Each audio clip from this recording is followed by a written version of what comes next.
বীরেন্দ্র সেহবাগ মার্কাটারি ব্যাটিংয়ের অপর নাম। ভারতের বহু স্মরণীয় জয়ের নায়ক, কিন্তু অফ স্পিনার হিসেবে তিনি একবার করেছিলেন বাজিমাত।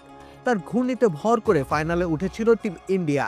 ঘটনাটা সেই 2002 সালের চ্যাম্পিয়ন্স ট্রফির আসর সেবার বসেছিল শ্রীলঙ্কায়। প্রথম সেমিফাইনালে মুখোমুখি ভারত ও দক্ষিণ আফ্রিকা।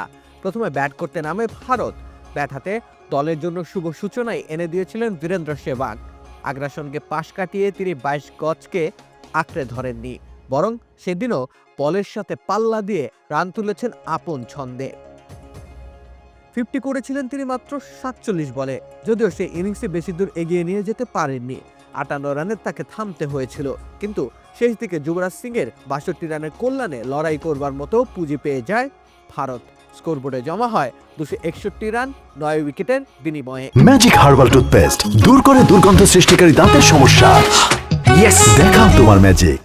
সেই লক্ষ্যকেও মামুলি বানিয়ে ফেলেছিল প্রোটিয়ারা, বিশেষ করে হার্শেল গিবস। দুর্দান্ত শতক হাঁকিয়ে দক্ষিণ আফ্রিকাকে জয়ের পথেই রেখেছিলেন, কিন্তু হুট করেই ঘটে ছন্দপতন। সাদে কি আর প্রোটিয়াদের জোকার্স বলে? চোট পেয়ে রিটায়ার্ড হার্ট হয়ে প্যাভিলনে ফেরেন গিবস।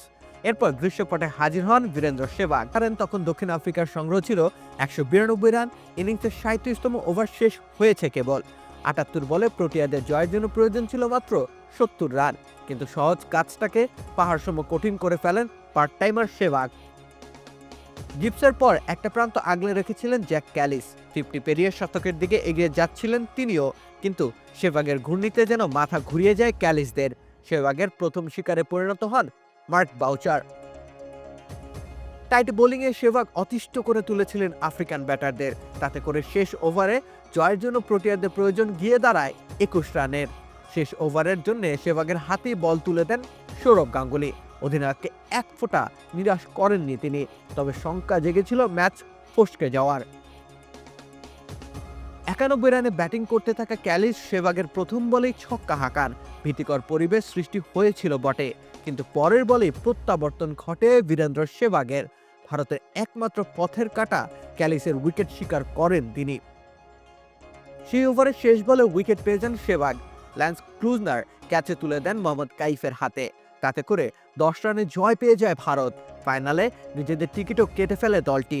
মারকুটে ব্যাটার সেহবাগের ধূমকেতুর মতো অলরাউন্ডিং পারফরমেন্স সেদিন ভারতকে শিরোপার অনেকটাই কাছে নিয়ে গিয়েছিল।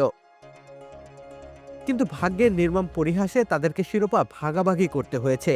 ফাইনাল ম্যাচে তাদের প্রতিপক্ষ ছিল শ্রীলঙ্কা, কিন্তু উপমহাদেশে দুই দলের মধ্যে লড়াই হোক তেমনটি হয়তো চায়নি প্রকৃতি।